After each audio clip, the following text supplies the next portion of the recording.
Салем, достар, біз бүгін распаковка тек жасаймыз. 1688 сайтынан термопресс заказ бердік. Термопресс үлкен, ауыр. Наклейкасын ашып рахаттанып отырмын. Аштым. Жоқ, көрін тексердім, вроде бәрі нормально келді. Ал енді астына мындай екен. Bir nakleykamı tandap, birinci futbolkamı salып көрем. Eski futbolkamı aldım.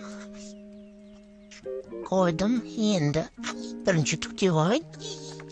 Buna knopkamı bassam, özü tükti. Futbolkamı da özüne taş жазылады алып тастаймыз. Futbolkamı alamыз da koyup аппараттың кнопкасын басамыз.